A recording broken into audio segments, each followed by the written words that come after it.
C'est un peu le film préféré des éclairagistes, on va dire. C'est possible en vrai. C'est de l'éclairage porn quoi, mais pas que. C'est aussi du vrai porn. Non, oui.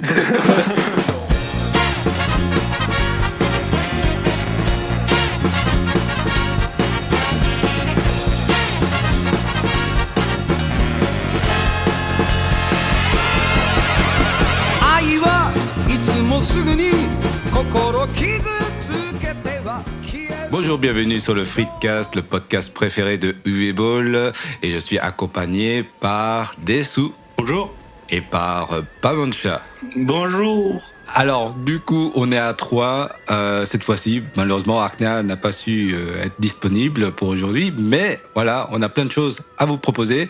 Donc, je vous redis en fait le but de ce débat, c'est que chacun va présenter un film d'horreur. Parce que Halloween sonne à nos portes.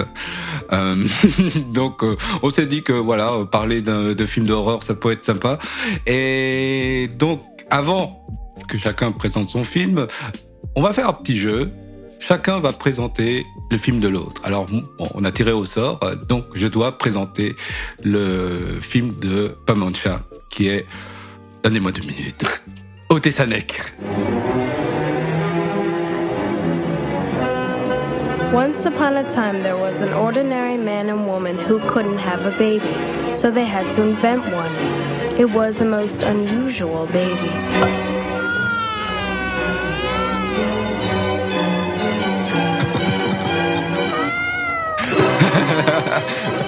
Je l'ai bien dit. C'est pas si compliqué à dire que ça en vrai. Oui, mais quand même. Alors, pourquoi ce nom barbare ? Parce que c'est un film tchèque. Je vais donc vous présenter, je vais essayer en tout cas de raconter l'histoire, le résumé. C'est qui le réalisateur, tu peux nous dire ou... Tu oses me le demander. Il n'y a qu'à le lire, c'est facile. Ok, donnez-moi 1 heure de préparation. Ok, Jan Svankmajer. C'est bon? Wow. Il y a un truc comme ça. Oh là là. C'est Schwankmajer. Hein. Comment tu le dis? Schwank? Oui. Schwankmajer. Donc, ce réalisateur tchèque. Oui. Ok. Donc, en fait, l'histoire raconte d'un couple qui est stérile. Donc, la femme du couple aimerait bien, rêverait d'avoir un enfant. Surtout elle, parce que le père, je pense que, oui, il est un peu d'accord, mais bon... Voilà, il a un peu plus accepté la situation qu'elle. Un beau jour, l'homme, le mari du couple, trouve un morceau de bois qui ressemble étrangement à un enfant et décide de le ramener chez lui. Et en le ramenant chez lui, sa femme, elle est super contente. Et en fait, elle voudrait que ce morceau de bout de bois soit réellement leur enfant. Et donc ça part un peu, ça pourrait partir, ça commence un peu comme une sorte de comédie dramatique comme ça, et puis il y a un moment où tu te dis le morceau de bois il est en train de bouger, donc en fait l'enfant morceau de bout de bois prend vie à un moment donné, et c'est là où apparaît toute l'histoire surnaturelle. Est-ce que j'ai un peu résumé quand même bien la situation ? En gros, oui. Le paramètre principal à prendre en compte, que tu as encore laissé absent de ton résumé, c'est que une fois que le bébé bout de bois a pris vie, il est très très fin. Et en gros, c'est de là que partent tous les enjeux de l'histoire. C'est que le couple est obligé déjà de le cacher parce que c'est un peu bizarre.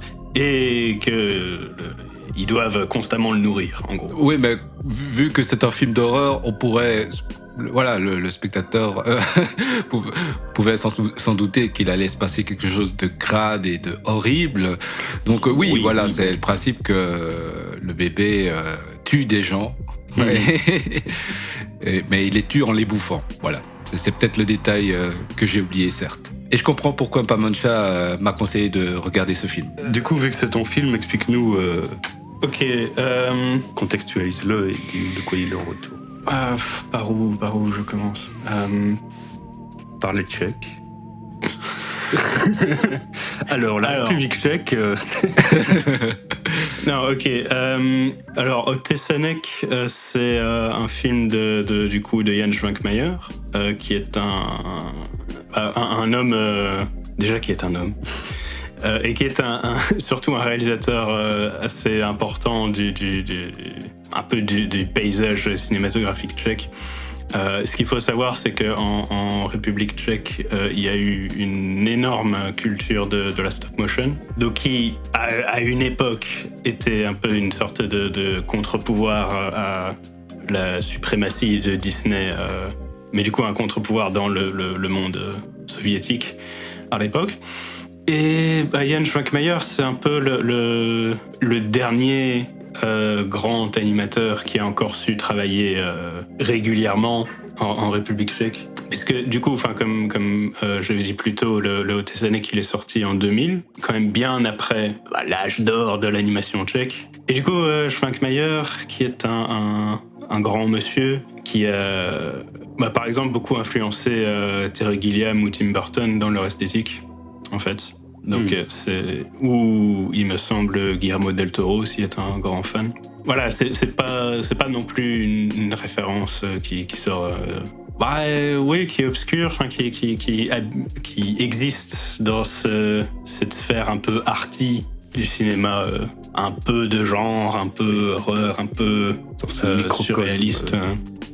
C'est ça. C'est un chouette mot, microcosme. Ouais, Schwankmajer est un peu le centre de son propre microcosme. Disons qu'il est connu localement. Ouais, je suis même pas sûr, en fait, parce que je sais même pas à quel point il est connu en République tchèque. Il est connu des connaisseurs. Oui, des connaisseurs, oui, enfin, c'est un grand nom de l'animation, en fait. Donc ça, c'est pour le contexte du monsieur. Et là, pour le coup, c'est une adaptation d'un conte tchèque. Pour ceux à qui le résumé rappelle Pinocchio, le conte tchèque est venu avant. En gros, voilà, pour ce qui est du contexte. Messieurs, je vous ai intimé l'ordre de visionner ce métrage pour cette occasion unique. Quel est votre ressenti Qu'est-ce que vous en avez pensé? Écoute, Otesanek, alors c'est chouette. On sent vraiment l'aspect conte, l'aspect un petit peu féerique en tout cas.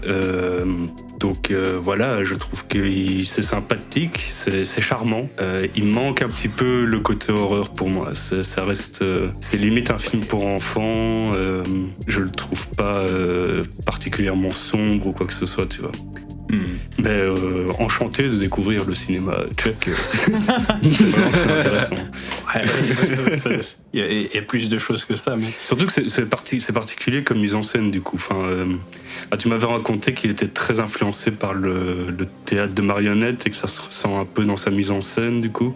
Oui, il a après je connais pas grand chose au théâtre de marionnettes, mais il a le côté très expressif et très à plusieurs moments assez frontal, assez méthodique du découpage de l'action, je trouve. Justement, j'allais ajouter que tu avais bien employé le mot surréaliste, oui. Expressionniste, parce que je pense qu'il y a un peu, même si c'est pas tant que ça en fait, c'est plus surréaliste, moi je pense. Et en fait, moi j'ai surtout remarqué qu'il y avait beaucoup de plans rapprochés, de plans sur la bouche, sur la bouffe. Ouais, après, je suis pas sûr de sur quelle référence exactement il se base pour son truc de surréalisme, mais lui se revendique comme surréaliste. Mais après, c'était pas constamment ça, hein, donc il y avait une histoire là cette fois-ci. Stylistiquement, pas narrativement, quoi, parce que. Oui, stylistiquement. Après, stylistiquement, c'est vraiment enfin, pour moi qui ai vu quand même à peu près tous ces longs métrages maintenant, je pense. C'est vraiment dans la continuité de son style de réalisation. Après, pour le coup, et je pense que c'est pour ça aussi que j'ai plutôt tendance à recommander celui-là pour commencer à voir ces films. concrètement, c'est celui qui se tient le mieux, enfin qui est le plus clair dans sa narration en fait. Ouais, les autres ont tendance à être peut-être un peu moins structurés, à être un peu plus sauvages dans la narration. Là, pour le coup, il s'est un peu retenu parce que généralement, il aime bien mélanger le stop motion et le live action et l'animation 2D aussi. Un truc pour lequel il est assez connu, c'est qu'il aime beaucoup faire du stop motion avec des steaks. Il aime beaucoup faire des steaks vivants comme ça, qui se baladent. Il aime beaucoup toute la matière organique, il y a beaucoup de plans de bouffe et de. Oui, je sais pas ce qu'il mange d'ailleurs, mais ça a l'air dégueulasse. Ouais, une espèce de ragoût soupe comme ça. Ouais, il y a beaucoup des espèces de bouillies, des bouillons comme ça. Et c'est la première fois que je voyais des repas aussi dégueulasses dans des films. Je tiens à préciser. Ouais, c'est ça, c'est genre tu regardes les Ghibli comme ça, tu te fais « Oh, ça a l'air délicieux, c'est incroyable », et puis tu regardes ça et tu fais « Oh, l'Europe de l'Est, non !» Du coup, il se base beaucoup sur le marionnettisme, aussi sur le maniérisme en peinture. Je sais pas si vous voyez le Arcimboldo, c'est un peintre... Ouf, ça non.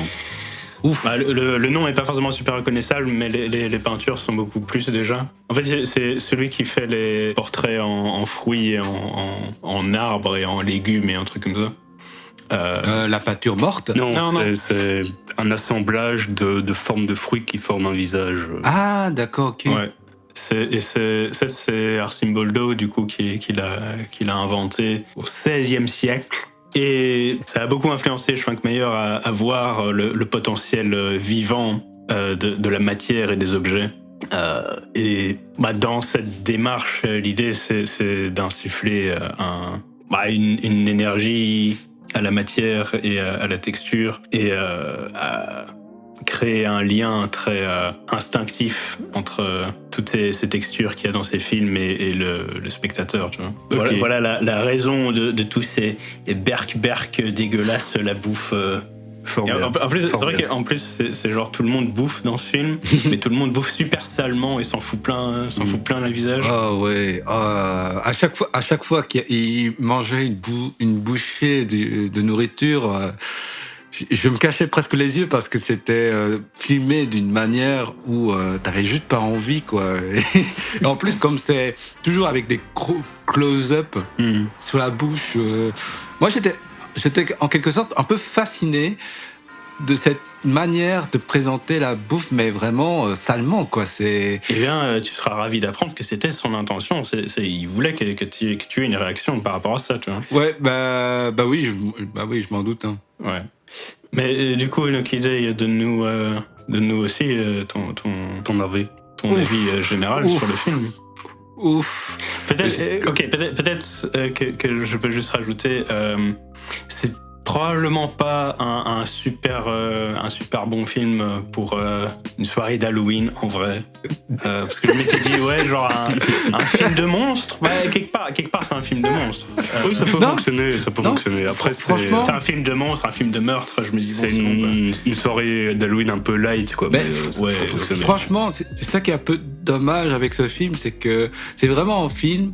Si il y avait pas 2-3 trucs qui pourrait justement nuire un peu, que ce soit par rapport à l'immersion ou par rapport à la narration, ça serait un film totalement présentable, parce que justement, comme vous dites, c'est un film de monstre, et en plus le monstre a l'air tout à fait sympathique, tu vois, mais en fait, il y a quand même certaines parties où tu pourrais vraiment te sentir mal à l'aise. Je vais pas trop spoiler le film comme ça, mais la scène de la gamine et du petit vieux, bon. Mais elle est très bien cette scène. Je vois pas du coup de parler. La tête du petit vieux est incroyable. Oui, ben après tu montres ce film, veut dire t'es avec tes amis, tu regardes ce film. Après, évidemment. Après c'est ça, c'est pas vraiment un film pour la soirée entre amis où on se marre bien. Non, c'est ça. C'est un film à prendre avec des pincettes, parce que en soi c'est un film d'auteur quelque part, et ça reste un film un peu dans ce milieu arty machin. Donc il se permet certaines choses. Oui. Ah non, je te jure, à chaque fois qu'il y avait la scène, en plus c'était pas totalement filmé de la même manière, mais à chaque fois la scène il y avait était un gimmick, un gimmick, un gag, du comique de répétition. comique de répétition. Non, mais c'est incroyable en plus, parce que la scène où t'as la gamine dans la cave qui appâte le petit vieux, mais c'est incroyable. C'est genre, oui. il fout ses lunettes et puis il est genre comme ça. Par contre, leur manière de mettre leurs lunettes comme ça, il y a aussi un truc très stylisé. Tu vas me dire que j'abuse un peu, tu vois, mais je trouve qu'il y a un côté très stylisé comme ça à chaque fois. Même, je me rappelle le policier qui met ses lunettes au moment où il pose la question, tu vois. Oh, et c'était un truc que je me dis, putain, c'est trop stylé, quoi. Mais voilà, pour en revenir avec la scène du petit vieux, j'avoue, j'ai beaucoup eu du mal avec cette scène-là parce que simplement, voilà, je trouvais que c'était un peu, peut-être trop arty, trop. Le réalisateur se permet, voilà, de rigoler avec la situation, et je me dis, c'était une autre époque. C'était une autre époque. C'était en 2000. Tant que ça, c'était une autre époque en 2000. En République tchèque, c'était une autre époque. Bah oui. Mais bon, ça, c'était pas encore le pire, je pense. Le pire, pour moi, c'était de subir le caractère de cette fille. J'ai pas du tout adhéré. J'ai pas du tout adhéré. Pour situer, du coup, donc la fille dont on parle c'est la voisine. C'est la fille des voisins, qui est la seule enfant de l'immeuble et qui a très envie d'avoir un ami. Et quand elle découvre l'existence, du coup, de Otesanek, donc le monstre, le bébé, elle devient très amie avec lui. Et elle devient un peu celle qui a pour mission de le nourrir. Mais elle est folle. Oui. Bah, après, voilà, là c'est une logique de conte de fées en fait. Oui. Donc oui. voilà. Peut-être c'est ça qui m'a un peu agacé, tu vois, mais bah voilà, franchement, à part ça, j'ai bien kiffé. Moi, donc le film. Moi, j'ai surtout kiffé en fait l'animation de l'arbre, justement en stop motion. Et j'ai presque rigolé des fois, tu vois, parce que quand tu sens que le mec il est dans un costume d'arbre, tu vois, quand il attrape les gens comme ça pour leur faire des câlins. Il y a à côté, c'est complètement des effets pratiques. Et il y a à côté, je vais pas dire un peu film Z comme ça, mais c'est un peu un film, comme c'est un réalisateur qui aime beaucoup l'organique, le côté matériel, la matière comme ça. Je trouvais justement très intéressant le fait d'avoir fait le monstre en stop motion, parce que le fait de l'avoir fait en stop motion, ça le rend un peu, on va dire, surréaliste, surnaturel, qui sort de l'ordinaire. Oui, ça le met, enfin, ça crée complètement en décalage avec tout le reste de cet univers, en fait. Oui. Et puis il y a plein de choses, il y a plein d'autres effets pratiques. En fait, je comprends pourquoi Guillermo del Toro ou même Tim Burton adorent ces films, parce qu'il y a vraiment ce côté, il s'amuse avec les effets pratiques, quoi. Et ça rend vraiment un tout assez cohérent. Après, oui, voilà, c'est aussi ça un peu peut-être le problème, c'est que comme c'est raconté d'une manière d'un conte de fées, parfois t'as des réactions des personnages qui sont pas très réalistes. Oui, après on peut, je pense on va devoir se poser aussi la question dans un autre film. Oui, teasing. La question c'est est-ce que c'est un problème de pas être réaliste? Est-ce qu'il faut non, pas vraiment, mais ce réalisme? Je sais pas. Parce que disons que ça dépend ce que tu fais, mais si tu fais du surréalisme, tu peux te permettre de pas être trop réaliste, quoi. Oui, mais ça c'est vrai. On peut dire ça comme ça. Mais après, Oui, non, dans le sens où, oui, bon, je chipote. Hein, disons que tu peux avoir des réactions illogiques, mais seulement si ça permet de faire avancer l'histoire. Or, dans ce film, j'ai l'impression que les réactions des personnages, ils devaient le faire parce que voilà, c'était l'obligation du conte, tu vois, donc c'était prophétique. Je pense pas que ça soit un défaut, mais voilà, c'est, disons que des fois j'étais un peu sorti du film, quoi, à cause de certains moments. Mais genre quel personnage? Surtout la mère du monstre, justement. Oui. Okay. Des fois, elle le surprotège, et puis des fois, elle le surprotège un peu moins. Donc, disons que je sais pas. Moi, je trouve qu'elle est, enfin, que c'est. Elle le surprotège tout le temps, non? Oui, elle le surprotège constamment, mais à des moments, elle s'oppose pas à son mari. Et parce que c'est l'homme de la maison, Johan. Oh, c'est quoi ça? Pardon. C'est quoi? Excusez-moi. Mais, voilà, j'ai l'impression que comme si elle était coincée dans sa propre folie. Finalement, elle n'avait peu d'impact dans le déroulement de l'histoire. Finalement, le père était beaucoup plus, faisait des choix beaucoup plus drastiques. Je sais pas, je pense que toute la dynamique de l'histoire est basée sur leur conflit. C'est à la mère qui veut protéger Otesanek en permanence, c'est à le père qui se dit bon, c'est ridicule, et puis au bout d'un moment ça va trop loin. Un mort, ok, mais deux, là ça ne va pas. Hein. Ouais, mais c'est ça qui est un peu dommage. Du coup, la femme, il y a très peu de développement, en fait, parce qu'elle peut surprotéger son enfant, mais à la fois se rendre compte que putain, le gosse est en train de tuer des gens, quoi. Il faut faire quelque chose, quoi. Justement, enfin, je pense qu'il y a une scène où il y a un développement. C'est juste que c'est un développement dans l'autre sens totalement. C'est que t'as la mère qui enfin, spoiler, hein, il y a deux morts.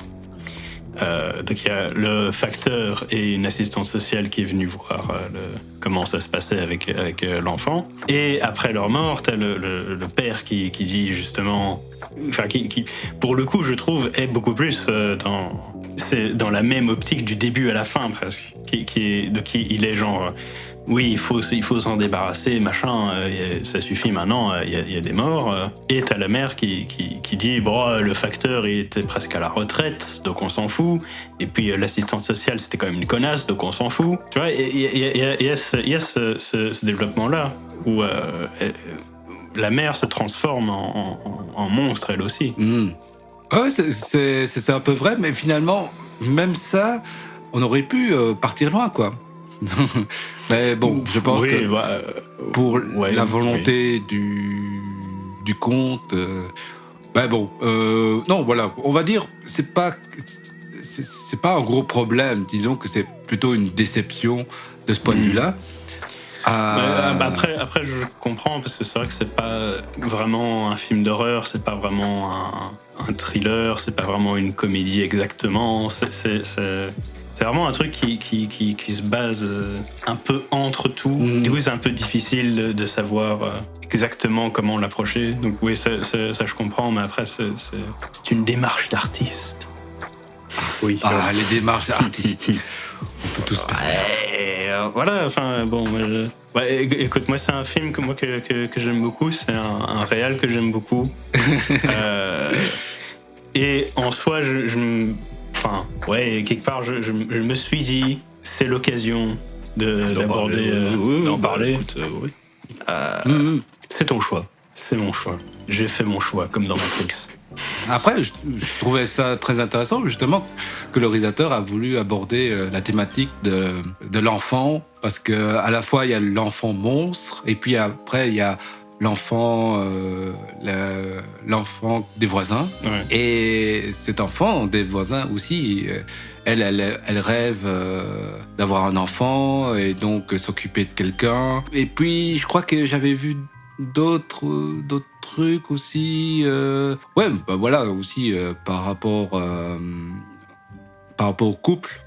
C'est peut-être cette peur de l'enfant. Donc c'est une thématique qui marche très bien comme film d'horreur en fait.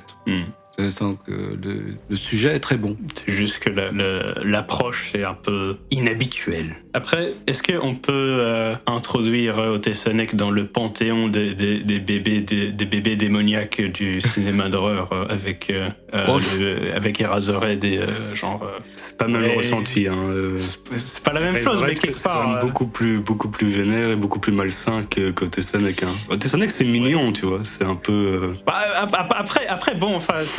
C'est genre... ils arrivent dans la chambre et il y a genre un tas d'ossements comme ça. Mais ouais, genre plein de Oui, viande, et Razorhead, il y a la femme dans le radiateur. Oui, mais c'est pas pareil. C'est pas pareil, tu vois, c'est pas pareil. Ouais, mais non, c'est vrai que c'est pas pareil. Mais attends, quand même. Donc, même si c'est vrai que voilà, le bébé monstre, il est mignon parce que on le voit même jouer avec des jouets pour enfants. Alors là, tu te dis, oui, d'accord, il est mignon, mais enfin, quelque part, genre quand il a un œil qui lui sort de la bouche. Genre c'est un petit peu mais après flippant mignon quoi. Mais justement, j'allais dire quand même, il est assez iconique. Hein. Je pense pas voir. Ah, il est cool, il y a pas de problème. Voilà, d'accord. C'est cool d'être de ce point de mignon. vue-là. Mais comme disait Dessous, ça manque le côté horreur en fait. Peut-être. Dans le contexte d'Halloween, après. Oui, c'est ça. Le film fonctionne, quoi. Comme je disais, voilà, c'est peut-être pas le meilleur film à présenter dans le contexte d'une soirée Halloween, mais quelque part, vous avez fait une charmante découverte. Vous allez pouvoir regarder ces autres films qui sont... oui, j'ai bien dit ces autres films. Ok. D'accord. Je pense. On passe au suivant.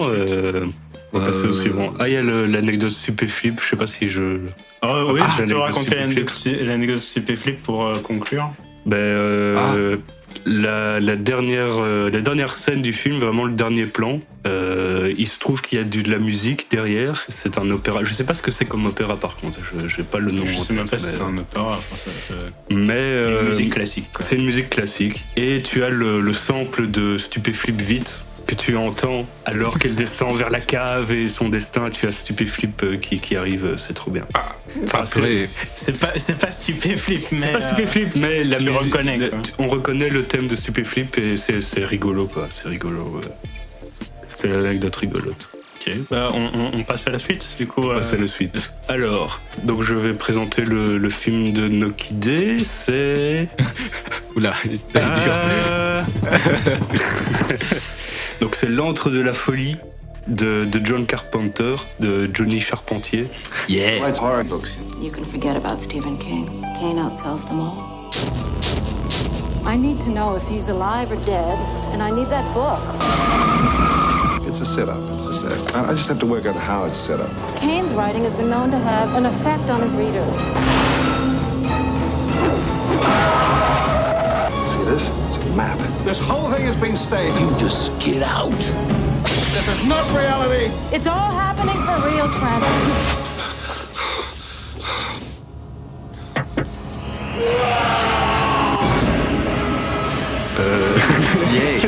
La serpente. Alors, il faut que je résume l'histoire. Je sais plus où est-ce qu'il se situe dans sa filmographie exactement, mais c'est les années 90. C'est la traversée du désert pour Carpenter.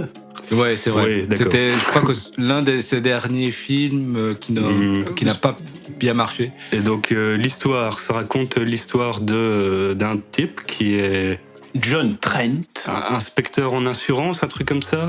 Je m'y connais pas très bien en assurance, malheureusement.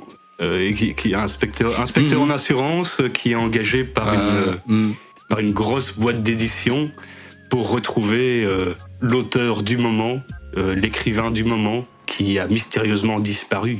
Je crois que ça s'appelle Ken. Ouais, Sutter Kane. Sutter Kane, c'est ça. Mais attention, c'est un écrivain de romans d'horreur. Oui. Oh. Et apparemment, ses lecteurs... Oui. J'allais dire ses lecteurs ressentent des sentiments étranges, mais c'est pas du tout ça. Ces lecteurs agissent de manière bizarre. Sont-ils mindfuckés par Sutter Kane? C'est genre la lecture de ces livres, la jeunesse, des effets psychologiques étranges sur les gens. Ça donne vraiment l'impression de genre s'il y avait une corrélation genre prouvée entre la lecture des livres et un comportement de psychopathe. J'aurais pensé quand même que la police serait intervenue à un moment pour dire bon ça suffit maintenant. Hein. Oui. Ben, c'était hashtag lire ça rend violent. Ah c'est ça. C'est Puis 10 ans plus tard c'est le jeu vidéo. Et oui c'est ça. Voilà. Et donc qu'est-ce qu'il fait notre enquêteur notre travailleur en assurance? Il mène l'enquête. Il fait le voyage jusqu'à une ville supposément fictive où se passent les livres de Sutter Kane. Et il découvre qu'elle est réelle en réalité. Ou peut-être pas. Mon Dieu. What? Peut-être que en fait c'est juste un rêve. Mais peut-être pas. Non, c'est pas un rêve en fait. Mais je sais pas, c'est pas clair, mais c'est pas. Oui, voilà. C'est spécial. C'est spécial. En fait, c'est très spécial quand tu vas jusqu'à la fin, avec la dernière scène où là t'es. What? C'est assez méta où t'as de la fiction dans la fiction, ce genre de truc quoi. Ouais. Bah oui, je crois que t'as bien résumé. Hein. Nokida, illumine-nous du contexte. Pourquoi as-tu choisi de nous recommander ce film? Alors, bon, déjà de base, je ne suis pas un grand amateur de films d'horreur. Quand je dis grand amateur, c'est... je ne regarde pas beaucoup de films d'horreur, juste parce que, voilà, c'était pas quelque chose qui m'intéressait au prime abord. Mais, voilà, bon... J'en ai quand même vu quelques-uns, dont les films de Carpenter. Et en fait, pourquoi j'ai choisi celui-là plutôt qu'un autre? Parce que tout simplement, on parle plus des autres que de celui-là. Voilà. Donc Carpenter, il a fait beaucoup de films d'horreur, comme Halloween, The Thing. Ouais, il a fait Fog. Oui, voilà. Il a fait Ghost of Mars. Ghost of Mars avec Ice Cube. Super important. qui va péter la gueule à des fantômes sur Mars. C'est ça. C'est incroyable. Et Prince des Ténèbres. En fait, j'hésitais avec Prince des Ténèbres, mais voilà, j'étais quand même beaucoup plus entre de la folie. Même si Prince des Ténèbres, c'était vachement bien aussi. Hein. Je ne sais pas si vous l'avez vu. Je l'avais vu à l'époque, mais l'entre de la folie, je l'avais vu aussi à l'époque, dans ma prime jeunesse, mais j'en avais aucun souvenir. Est-ce que tu te souviens de Prince des Ténèbres? C'est une histoire de vampire. Oui. Oui, en quelque sorte. C'est loin tout ça, c'est loin. Ouais. En tout cas, l'ordre de la folie, surtout John Carpenter, je pense que c'est l'un des réalisateurs que j'apprécie le plus, personnellement, surtout quand il fait des films d'horreur, parce que c'est peut-être son gros défaut, c'est que ces films ne font pas nécessairement peur, mais parlent plus de la peur que de faire peur. Voilà, en quelque sorte. Et donc, pour moi, ce que j'aime beaucoup avec l'Antre de la folie, c'est que ça parle de l'horreur, ça parle de la fiction, ça parle de manière méta, ou comme a bien expliqué Dessous... Brillamment. Non, pas brillamment. Avec brio. Oui, voilà, donc voilà, c'est un personnage qui va enquêter. Déjà, ça j'aime bien. Le côté enquête, horreur se mélange justement. Je trouve que c'est un mélange qui fonctionne bien en général. Et en plus, voilà, c'est un personnage qui va devoir essayer d'être... il va essayer d'être cohérent et garder son cerveau intact pour pas ne rentrer dans la folie. Et justement, c'est ce conflit prédominant qui est cette lutte entre le réalisme et la folie, quoi. Ben voilà, donc réalisé par Carpenter en 1995, donc 5 ans seulement avant Titanic, qui a l'air d'être réalisé genre 25 ans auparavant. Voilà. C'est un film américain, donc il avait beaucoup plus de budget. Le contexte du film est pas non plus ultra particulier parce que voilà, comme il avait fait quand même pas mal de longs métrages d'horreur du même style qui ont quand même plus ou moins cartonné, relativement cartonné, ça dépend lesquels. Il a eu quand même pas mal de budget, mais voilà, ça reste toujours dérisoire. Il faut savoir que John Carpenter, on lui donne pas 20 millions de boules, hein. Donc en général, on lui donne 10 à 15 millions de dollars. Et là, j'aimerais bien qu'on me donne 10 à 15 millions de dollars. c'est vrai. Là, cette fois-ci, il a eu 8 millions de dollars. Moi, ça m'a un peu surpris. Parce que le film, il y a beaucoup de lieux, il y a beaucoup de changements de décor, il y a quand même pas mal de choses qui se passent. 8 millions de dollars, je sais pas comment il fait le mec. Hein, donc, de nouveau, il y a pas mal d'effets pratiques aussi. Oui, mais c'est bien que donc Pamancha, que tu parles des effets pratiques, et c'est pour ça que j'aime beaucoup Carpenter, parce que il a toujours été un peu, il a toujours utilisé les effets pratiques. Il s'est pas mis tout de suite à la 3D. Je pense qu'il s'est jamais mis à la 3D. Hein. Peut-être dans Ghost of Mars, du coup. Oui, tout à fait. Ouais. Ah si, oui. Mais je l'ai pas vu celui-là, merde. Mais je pense... Est-ce que ça vaut la peine de le voir? Ça vaut toujours la peine. Il y a des fantômes et Ice Cube. Non, je pense pas.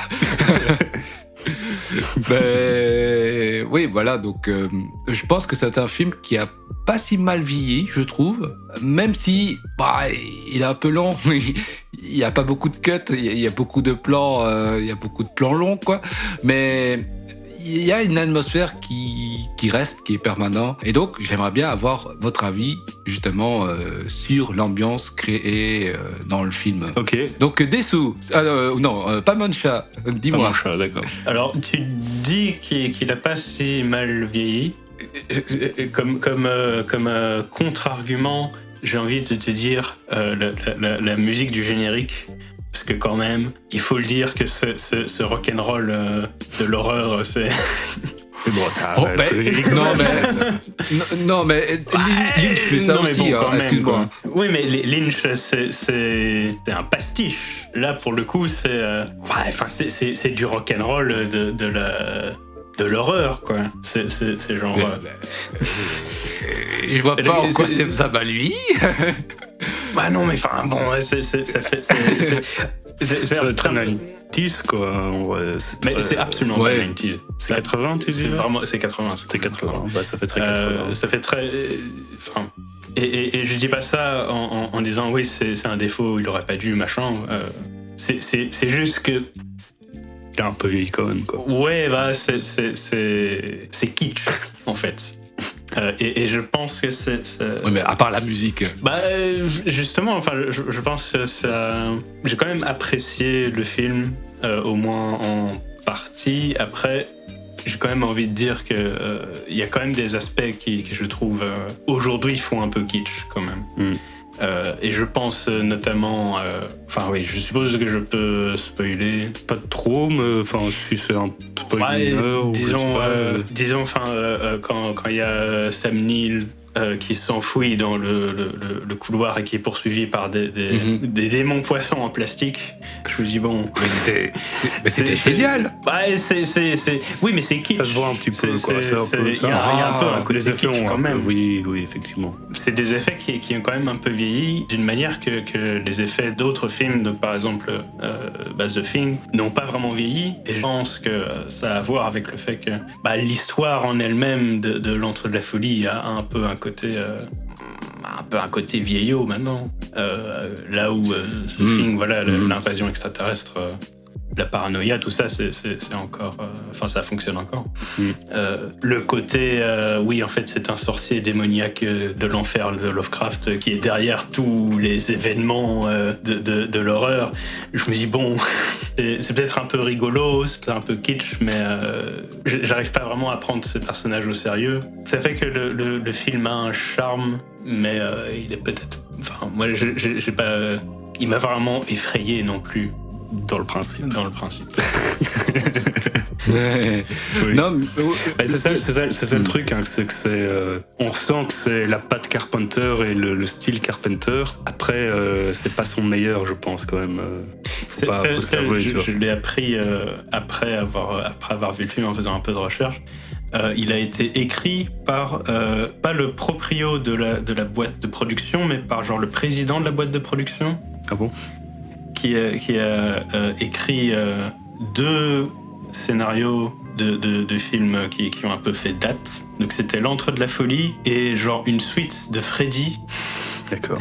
Et apparemment la pire suite de Freddy de tous. Donc j'ai un peu le sentiment que c'est peut-être l'approche de l'histoire qui pêche un peu dans le film, peut-être plus que Carpenter lui-même.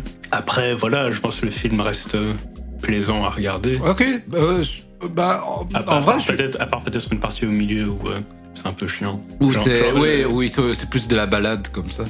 Ouais, et il y a un peu aussi, c'est un moment que je n'avais pas aimé, c'est le moment où Sam Neill essaye de s'échapper de la ville. Ouais. Et puis il est retéléporté dedans à chaque fois. Genre, et après, quand ça arrive à la 3e fois, il y a presque un aspect comique en fait à un moment. Oui. Ouais, mais enfin. Mais ça c'est très Carpenter, hein, c'est très. Ouais, je pense aussi. Parce que Day Live aussi a cette espèce d'aspect un petit peu comique où on sait pas très bien s'il se prend au sérieux ou s'il parodie un petit peu ce qu'il fait. Donc ça c'est encore rigolo, tu vois. Mais ouais. Après, parce que Nucky Day, tu as mentionné la thématique méta. Dans L'Antre de la folie, c'est peut-être un peu un aspect qui m'a pas spécialement convaincu. C'est juste ça sonne con en fait.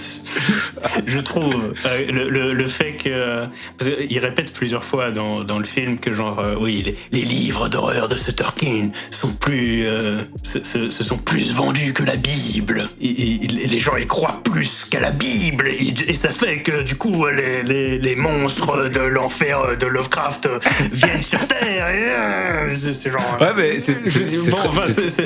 déjà ça sonne un peu con et puis et il y avait en plus du coup ça m'a fait chier parce que il y avait la scène du bus où je me dis c'est super bien réalisé et j'aime beaucoup le principe et l'idée, mais je me dis Carpenter qui fait du méta, j'y crois pas vraiment en fait. Il y a un truc parce que je pense que le style Carpenter est presque trop identifiable pour que je croie à un seul instant que les personnages ne croient que c'est le vrai monde réalité. Bah pourquoi pas. C'est presque comme si c'est presque comme si Tim Burton essayait d'être méta, tu vois. Je veux dire, enfin, son univers a déjà quelque chose de tellement tellement déjanté, tellement en dehors du réel que je me dis bon. Oui, enfin c'est auto-référencé, tellement. C'est genre le trick, le tour de magie de réalisation est très intéressant et très malin. Mais je me dis, il aurait probablement mieux marché dans un autre film. Peut-être, ouais. Avec un autre réalisateur, tu vois. Et puis aussi, c'est un peu un coup d'épée dans l'eau quand à la fin, c'est révélé que Pas trop de spoil. Enfin, vas-y, mais. C'est complètement le spoil de la fin. Tu vois. Bon, attention, ça va spoiler. Donc, quand t'as Sam Neill qui va au cinéma et il voit le film au cinéma, il voit lui-même le film de L'Antre de la folie au cinéma, réalisé par Carpenter. On voit l'affiche au cinéma. C'est le vrai film. Tu vois. C'est sous-entendu que c'est le film qui est inspiré du bouquin de Sutterkin. Et qui a déclenché l'apocalypse.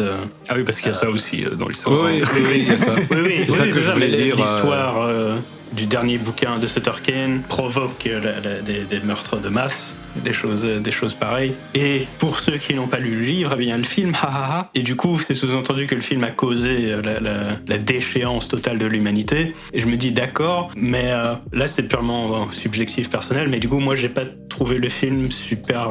je me dis oui, enfin c'est ça qui a détruit l'humanité. C'est un peu...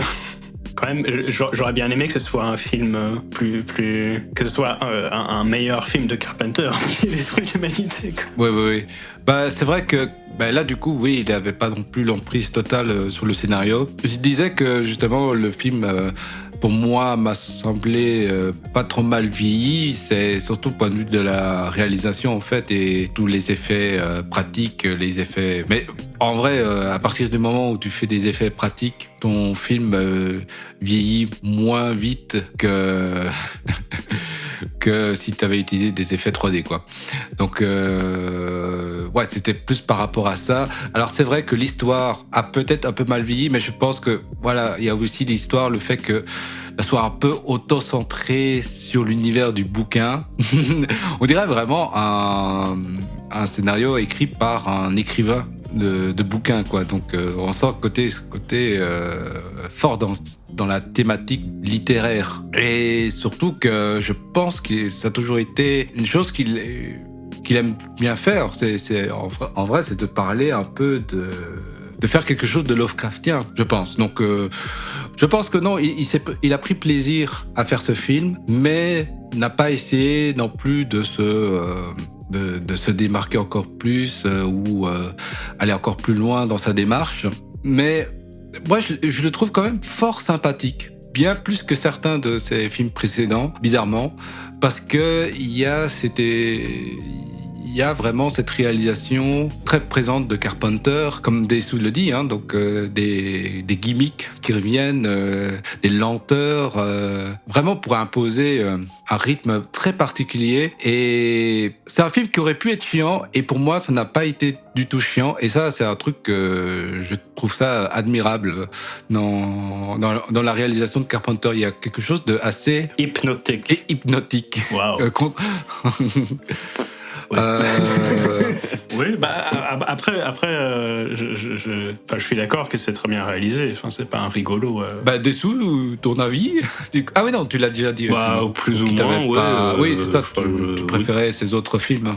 J'aime bien le côté Carpenter qu'il y a dans le film, si ça veut dire quelque chose, mais c'est pas le meilleur des Carpenter qui soit. Tu vois, pour moi, je sens quand même que c'est un petit peu le début de. Le début de la fin. Le début de Ghost of Mars, tu vois. Le début de Ghost of Mars, tout à fait. C'est genre bientôt il a rendez-vous avec Ice Cube. Cela dit, si vous vous emmerdez pour Halloween et que vous avez plus envie de rigoler, Ghost of Mars, pourquoi pas? Ça peut être rigolo. Il est rigolo. J'ai entendu dire qu'il était juste genre déprimant. Il est très très mauvais, il est très con. Okay. Donc si tu le regardes tout seul, tu vas pas te marrer. Mais si tu regardes avec les potes dans un état et beaucoup de bière, tu vas probablement te marrer, tu vois. Voilà. Ça, bon, oui. Là, on aurait pu sortir d'autres films aussi. Hein, là, oui, sûrement. Oui, on dégraisse. Ouais, voilà. Donc, j'ai aussi choisi ce film-là parce que je pense que même si le film ne fait pas très peur, moi, je me souviens à l'époque, j'avais surkiffé les moments un peu. À la fois, c'était un peu mal fait pour l'époque, mais moi, je trouvais ça vraiment drôle, l'arrivée des démons aquatiques comme ça, qui pourchassent Ney. Donc, il y a des moments, il y a des choses qui m'ont marqué bizarrement. Il y a des passages qui m'ont marqué, surtout avec le truc un peu.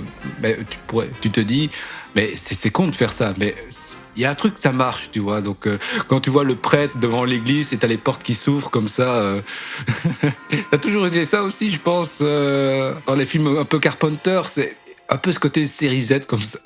Non, pas série Z, série B en fait. Il y a quand même un côté encore série B dans l'Antre de la folie. Ah oui, on découvre sur Wikipédia en ce moment même, il y a Anakin Skywalker dedans. Oui. Ah merde. Ah ben, anecdote très sympa. Il joue un petit gamin qui est sur son vélo à distribuer des journaux. Ouais. Ah oui, c'est lui. Il a du dialogue et tout. Ouais, je me souviens. Ah d'accord, ok. Comme quoi... Comme quoi, rien du tout. Croyez en vos rêves, les enfants. Ok, on passe au dernier métrage de la soirée. Le dernier métrage de la soirée. Et du coup, c'est moi qui... Et du coup, c'est toi qui présente. Ok. Le dernier film de la soirée, c'est Suspiria de Dario Argento.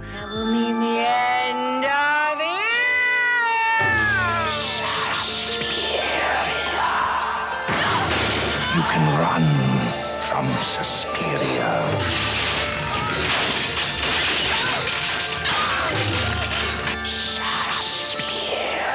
Alors, Suspiria de Dario Argento est un film italien sorti en 1977 avec un enthousiasme des plus abscons de la part du public. Ah bon?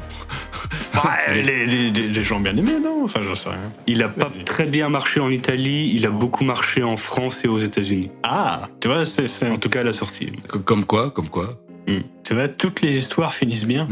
Du coup, le résumé, si je peux avoir Wikipédia. Bah, on n'avait pas de Wikipédia, nous.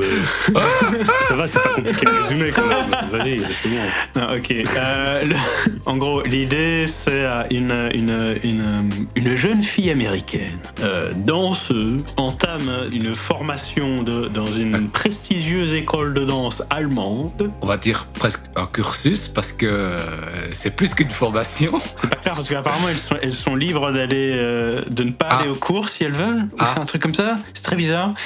Mais c'est genre on les voit aller en cours genre une fois et puis. Donc elle va dans cette école de danse allemande et des choses étranges commencent à se passer, des espèces d'occurrences démoniques. Démoniques. T'as des meurtres surtout. Oui, c'est vrai. Le film s'ouvre sur un meurtre culte d'ailleurs. Et en gros, ouais, c'est plusieurs filles de l'école commencent à se faire assassiner dans des circonstances mystérieuses. Ah oui, et des hommes aussi d'ailleurs. Oui. Enfin, des gens, quoi. En gros, c'est très simple à résumer. C'est une fille, elle va dans une école de danse et il se passe des trucs, des gens sont morts, quoi. Et il y a un twist à la fin. Il y a un twist à la fin. Oui. En gros, voilà. C'est cool l'histoire. Dessous, est-ce que tu peux nous illuminer de tes lumières, contextes, donc oui, tout à fait. Alors donc c'est un film, comme on l'a dit, réalisé par Dario Argento, qui est un réalisateur italien. Et c'est un film un peu particulier dans sa filmographie parce que c'est le premier film où il se détache vraiment du genre qu'il a fait connaître, qui est le genre du giallo. Alors qu'est-ce que le giallo? Je vais te répondre, Fred. Le giallo, c'est un genre italien. Donc giallo, ça vient ça veut dire jaune et ça fait référence au roman pulp, au roman de gare, en général policier, qui était très populaire à l'époque. Et donc le giallo, c'est un genre, c'est un truc très codifié en fait. C'est une histoire d'enquête où tu as un tueur avec des gants en cuir qui tue quelqu'un au couteau, et tu as une touriste américaine qui passe par là et qui voit la scène et qui appelle la police, mais en fait c'est la touriste qui mène l'enquête. Et à la fin, il y a une révélation un peu comme dans Scooby-Doo, il découvre que le tueur était c'était le concierge. Voilà, c'est ça. C'était la concierge. Bon, c'est un peu résumé comme ça à la va-vite, mais c'est ce genre d'histoire-là en général, le giallo. Et donc Argento, il en avait fait quelques-uns, et c'est le premier film où il commence à sortir de cette formule-là, parce qu'il va commencer à rajouter des éléments fantastiques, horrifiques dedans. Et c'est également un film oui, du coup, esthétiquement c'est un film esthétiquement très particulier. Donc comme vous l'avez compris au résumé, l'histoire n'est pas du tout le focus, c'est pas du tout l'intérêt, c'est vraiment une espèce de trip visuel. On n'est pas dans une série de Netflix. C'est ça, c'est un truc... Oui, c'est pas un film à scénario. C'est pas un film à scénario du tout. C'est un film... Ce qui veut pas dire que c'est un film où il n'y a pas de scénario, c'est juste un film où il y a un scénario très simple. Très simple, très prétexte en fait. Par contre, c'est filmé avec tout le gusto. Tout le gusto, donc tu as des couleurs ultra marquées. C'est un dernier film, c'est le dernier film d'ailleurs à avoir été tourné en Technicolor. Donc le Technicolor, c'est une technique... Je sais pas si toi, t'es chaud en Technicolor, Nokidze. Je peux brièvement expliquer la caméra Technicolor. En fait, c'est très simple, c'est que la caméra, elle filme sur 3 pellicules en même temps, qui en fait représentent les 3 couleurs primaires, qui est le rouge, vert, bleu. Et en fait, ce qui est très intéressant avec l'utilisation de Dario Argento, c'est qu'il a utilisé de l'éclairage rouge, vert et bleu. Et donc, ça fait que la pellicule est ultra, surchargé, bah oui, parce qu'il capte bien le bleu, tu vois, donc forcément, le bleu est ultra flashy comme ça. Ouais, mais même j'avais vu qu'à un moment, il n'utilisait que la pellicule bleue pour qu'il n'y ait que du bleu dans l'image, tu vois, et il retirait la partie rouge et verte pour avoir vraiment une image bleue et noire, entre guillemets. Oui, tout à fait. Mais ça permet un jeu de couleurs beaucoup plus poussé, tout en étant réminiscent de ce qui se faisait avant, donc du Magicien d'Oz, des premiers Disney, qui ont beaucoup inspiré Suspiria, parce que Suspiria a une espèce une structure qui veut se rapprocher des espèces de contes et des films de Walt Disney, on peut le dire, de Blanche-Neige et d'Alice au Pays des Merveilles. Un truc sur les couleurs de Suspiria et du coup je suppose sur le Technicolor, c'est que ça rend un côté très c'est très particulier parce qu'en même temps c'est assez intense et flashy, et en même temps ça se ressent vraiment que c'est l'intense et flashy d'avant le cinéma numérique et l'intensité des couleurs qu'on a maintenant. Il y avait un accès à un spectre de couleurs beaucoup plus limité, mais justement ça crée une patine tout à fait unique. Mais c'était le but justement, parce que j'avais lu qu'il voulait justement un spectre, un spectre de couleurs plus limité pour se rapprocher des Blanche-Neige, etc. Pour, tu vois. Oui, parce qu'à l'époque le Technicolor n'était plus le standard. Ouais, c'est ça. Ça se faisait plus. Ça se faisait plus depuis une quinzaine d'années. Et il a réutilisé la dernière machine fonctionnelle en Italie qui faisait encore du Technicolor. Là, c'est pas mal. Très poussé, quoi. Mais non, poussé pour l'époque, en tout cas. Très particulier, parce que c'est un film où j'ai pas l'impression qu'il y ait beaucoup de films qui ressemblent à ça. Enfin, c'est vraiment une espèce de truc indépendant de tout, qui ne ressemble à rien et qui est très... je pense jusqu'à ces dernières années. D'accord, oui, c'est vrai. C'est vrai que c'est un petit peu ça. Il y a certains... On voit qu'il a eu de l'influence et de l'inspiration sur beaucoup de gens, quoi. Ça, c'est clair. C'est ce que j'allais dire, en fait, c'est que ça n'a pas été le dernier film qui a été aussi entreprenant par rapport aux couleurs, parce qu'en fait, Suspiria, ça a été une sorte de grosse inspiration pour pas mal de films de maintenant. C'est un peu le film préféré des éclairagistes, on va dire. C'est possible, en vrai. C'est de l'éclairage porn, quoi, mais pas que. C'est aussi du vrai porn. Non, oui. non, je déconne. C'est pas vrai. Ouais, je sais pas si j'ai assez contextualisé ou... Je pense. Il me semble. Hein. Quand même, t'as beaucoup contextualisé. J'ai beaucoup contextualisé. Ah, il y a encore des choses à dire, quoi. Une autre anecdote intéressante, du coup. Alors, au départ, Argento, il voulait que tous les personnages aient entre 10 et 12 ans. Et y compris les adultes. Non, pas les adultes, pas tous les élèves de l'école aient entre 10 et 12 ans. Et son papa, parce que c'est son papa qui produit ses films, ce qui est bien pratique. Son papa lui a dit non. Et alors Argento il a dit d'accord, mais je change pas le scénar. Du coup tous les personnages ils ont la vingtaine, je suppose, mais ils parlent un peu comme il y a des fois où ils parlent un peu comme des enfants de 12 ans, ce qui rajoute un peu un côté bizarre dans le jeu, bizarre dans les relations entre les personnages, ce qui rajoute un peu ce côté ce décalage bizarre et réel comme ça. Bizarre et réel. D'ailleurs, c'était un peu pour ça que j'ai un peu eu difficile au début. Et d'ailleurs, une trace de ça, c'est que les poignées de porte sont toujours un peu trop hautes, un peu plus hautes que la normale. Ce qui fait qu'à chaque fois que les personnages ouvrent une porte, ils doivent lever la main super haut comme des enfants. C'est une trace de ça. Très intéressant. Donc, donne-nous vite ton avis avant qu'il ne trouve une autre anecdote. J'en ai déjà une. Hein, vas-y. Non, mais là, très clairement, c'est un gros classique. Hein, donc là aussi, il n'a pas trop bien respecté. Non, on va arrêter. C'est un classique connu des connaisseurs, quoi. Mais après... Si vous ne l'avez pas vu, je m'adresse aux spectateurs, si vous ne l'avez pas vu, regardez-le parce que c'est un classique et c'est une œuvre quand même assez importante qui a influencé beaucoup de gens, donc c'est à voir, voilà. Oui, et puis regardez les autres films. Oui, Otis Sonic aussi. Oui. Alors peut-être du coup, je vais aussi un peu préparer le spectateur parce que vas-y. C'est un film des années 70. 77, oui, c'est ça. Ah oui, 77, oui, bon. Donc, quand même, voilà, c'est pas non plus... En fait, je pense que le problème, c'est pas l'histoire. Je pense que l'histoire est peut être en quelque sorte moderne parce que bon, on revoit encore ce genre de structure. Mais voilà, dans cette technique de réalisation, il y a encore un peu un côté, on se cherche, on chipote. Et allez, il y a deux types d'écoles. Il y a l'école réaliste et l'école plus, voilà, on fait ce qu'on veut. Suspiria, dans son utilisation de la lumière, surtout dans l'utilisation de sa lumière, ça pourrait faire grincer certains techniciens, tu vois, en disant putain, mais on voit presque l'éclairagiste ouvrir le modulateur d'éclairage, tu vois, pour que... Mais des fois, tu vois limite les déplacements de spot, le spot qui va se braquer de l'autre côté de la pièce. Ou, oui. Très clairement, mais oui. C'est voulu, quoi, c'est comme ça. Complètement.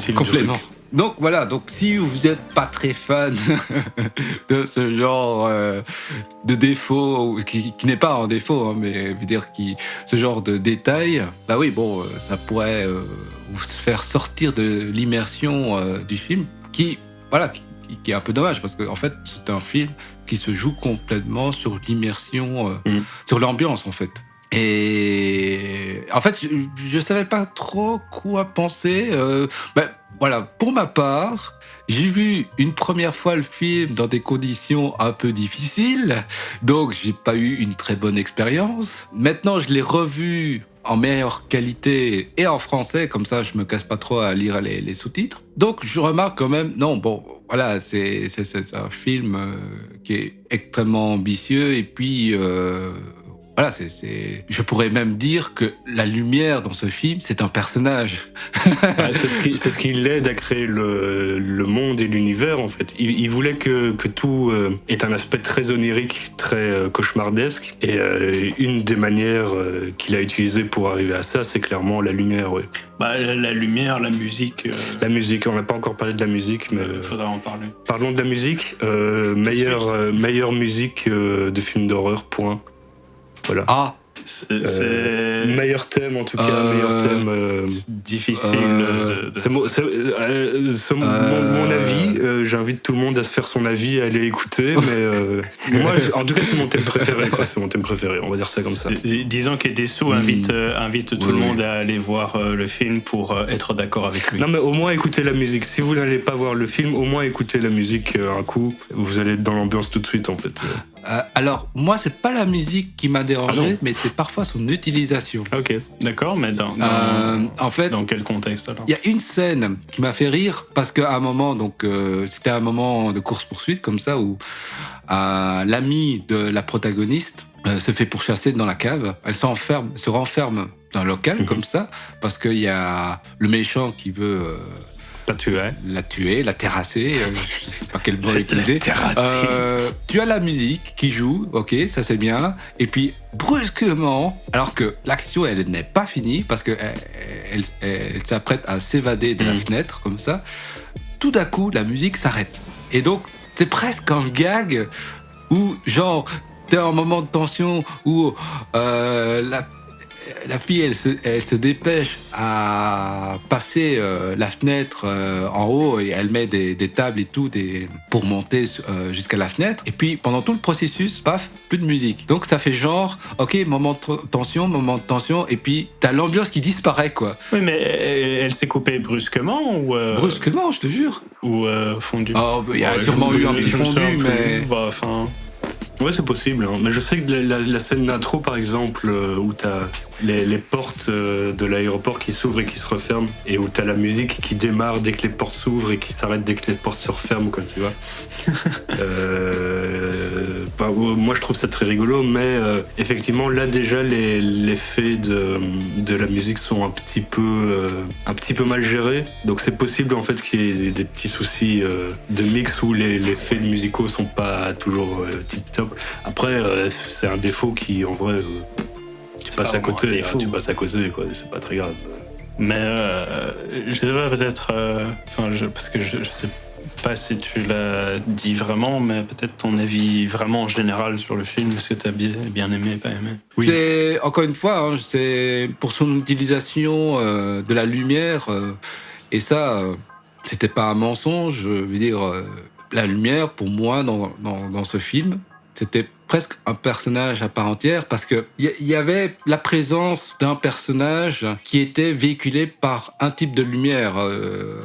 Je pense que, par exemple, dans les scènes un peu glauques, un peu... La scène de course-poursuite, par exemple, elle a été utilisée par une lumière bleue. En fait, la lumière bleue qui... Oui, enfin, il y a d'abord, dans cette scène, il y a d'abord une phase en lumière rouge, et puis elle va dans un autre lieu où là, c'est en lumière bleue. Et elle démarrait dans une pièce verte.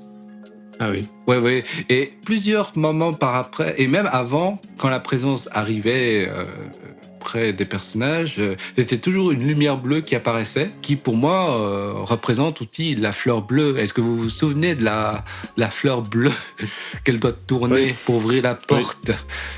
Merci. D'ailleurs, je vais arrêter avec les anecdotes.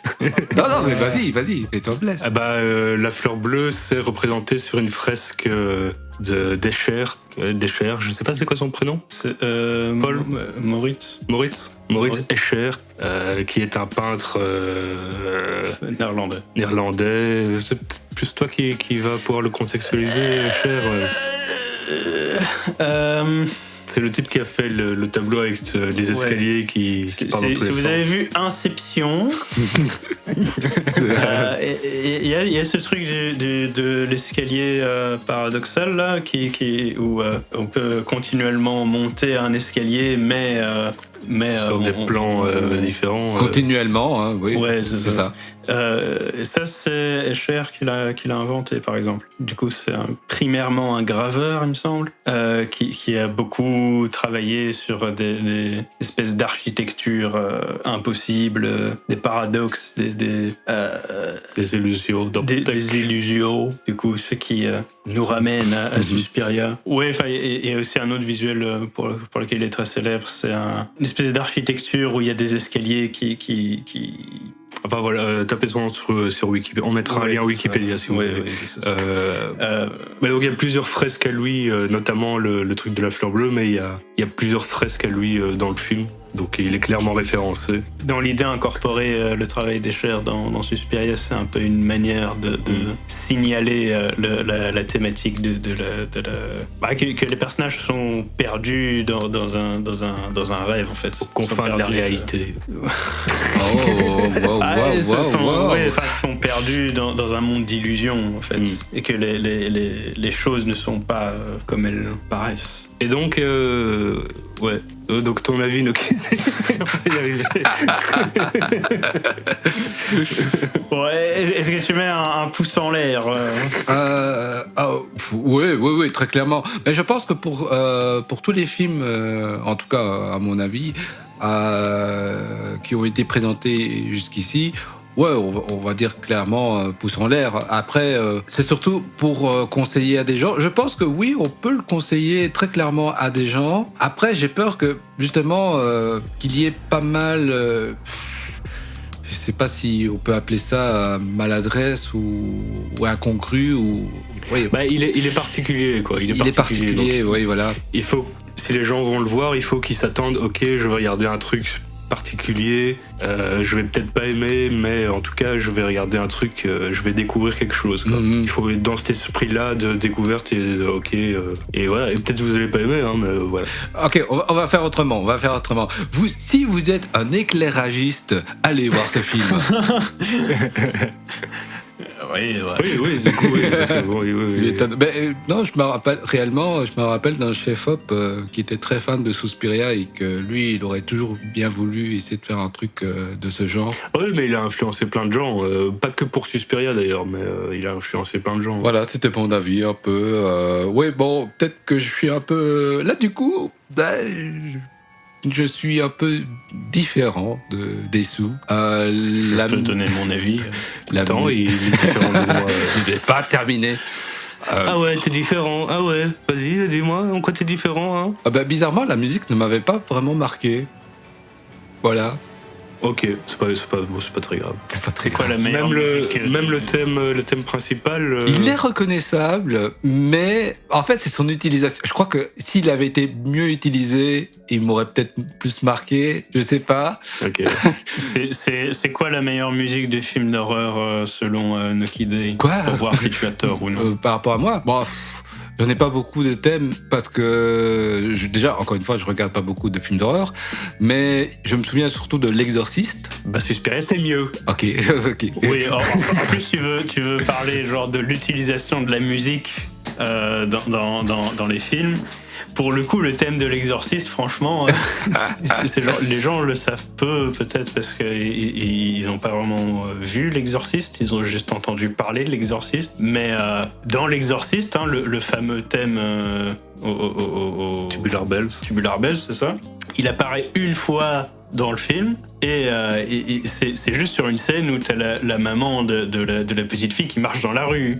Oui, Et oui. c'est tout, hein. Et Oui, il oui. réapparaît jamais après ça. Ouais, ben, c'est une bonne utilisation, tu vois. Au moins, elle n'est pas coupée en plein milieu d'une Oui, action. bon, bref.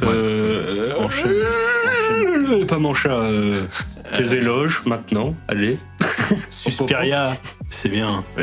Voilà.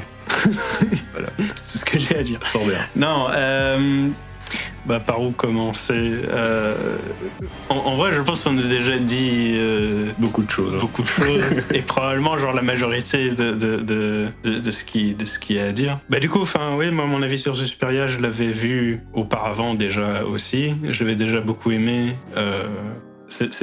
En plus, c'était intéressant parce que c'était à un moment où... parce que du coup, Nucky Day ne regarde pas beaucoup de films d'horreur. Moi, c'est pas mon cas. Moi, j'en regarde quand même pas mal.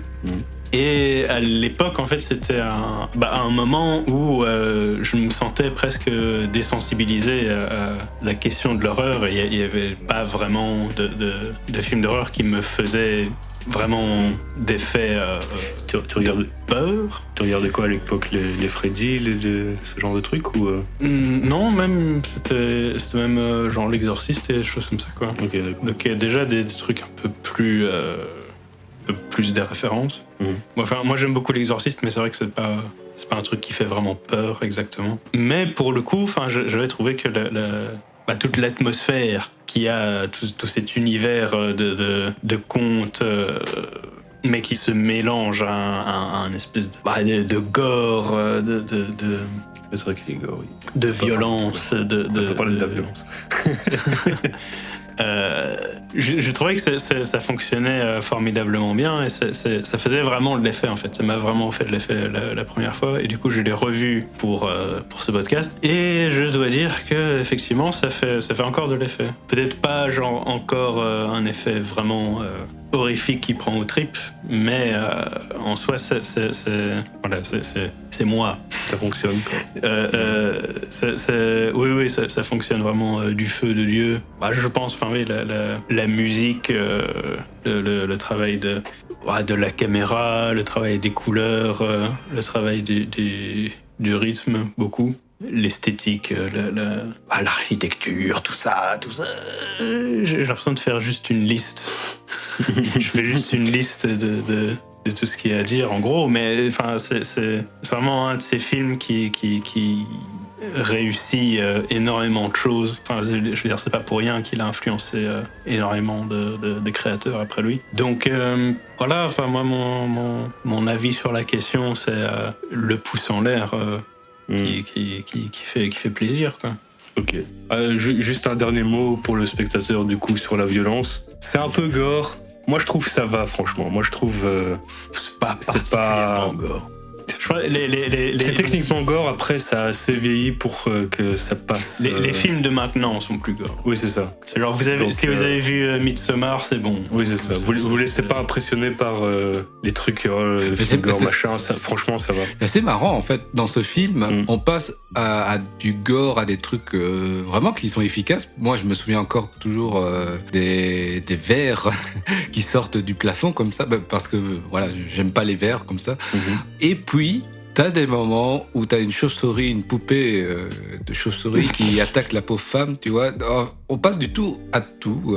Donc, Je trouvais ça assez particulier. Ouais, bon. c'est bizarre. Mais t'as une espèce de progression. Enfin, la progression du film est un peu bancale, mais c'est fait exprès. Ça rajoute à ce côté rêve, conte, machin, où t'as des espèces d'événements qui s'enchaînent et qui s'enchaînent de manière un peu bizarre et machin.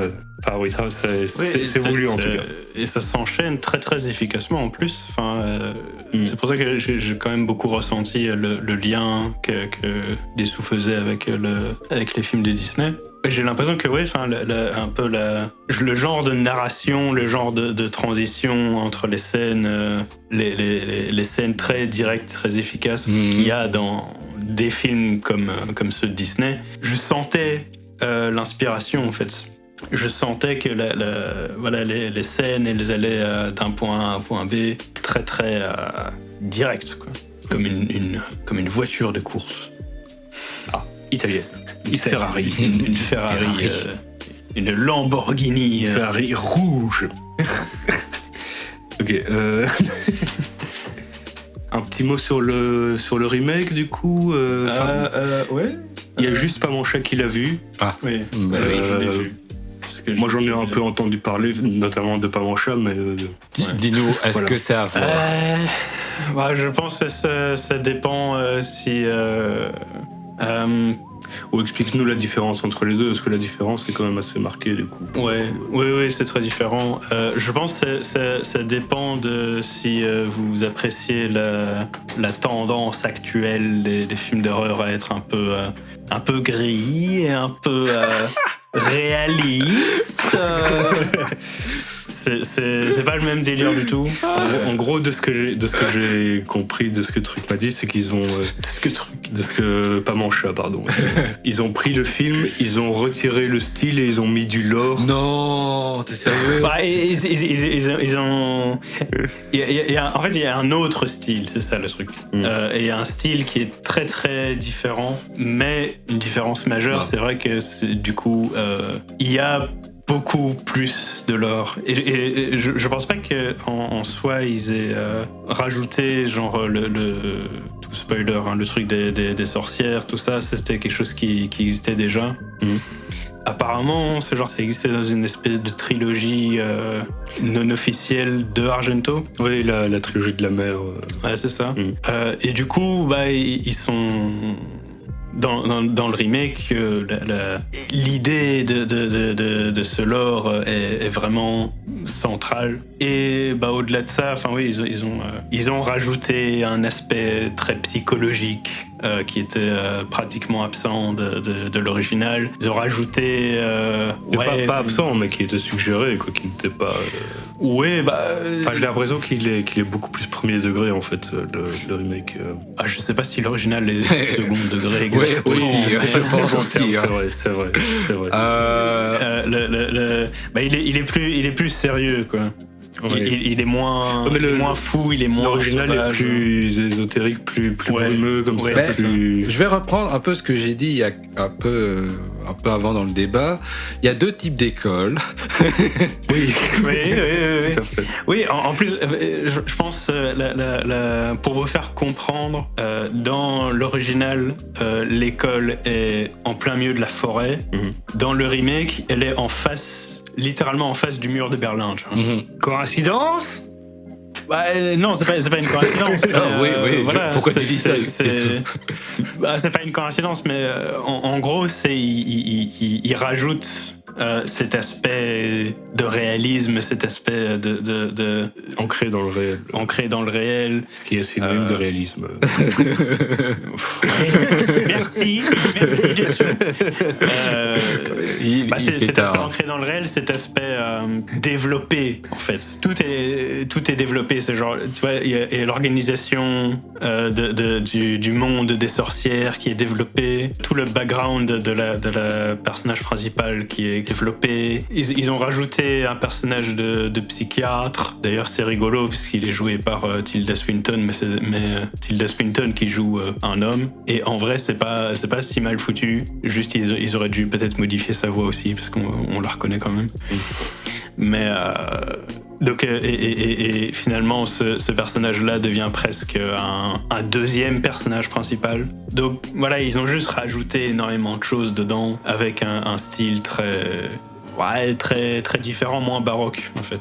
L'original était très baroque et là pour le coup c'est beaucoup moins baroque, c'est plus moderne et c'est gris. Et du coup, c'est une expérience différente, donc c'est pas... Parce qu'en vrai, ils auraient essayé de faire un remake littéral du Suspiria original, ils se seraient plantés de ouf. Ouais, je pense donc là, au moins, c'est un film qui tient tout seul, entre guillemets. Oui, ils ont fait un truc complètement différent, quoi. Bon, comment est-ce qu'on fait pour conclure maintenant? C'est bon. Écoutez les gars, c'était une super émission. Oui. C'était on ne peut plus plaisant. On espère que vous allez, on espère que vous écoutez pas ça quand même le jour d'Halloween au lieu de regarder les films qu'on recommande quand même. Ouais. Joyeux Halloween. Joyeux Halloween. Joyeux Halloween. Et à la prochaine fois. On s'est dit au revoir. Prochain épisode, on a UV Ball sur le podcast, on n'a pas de problème. Promis.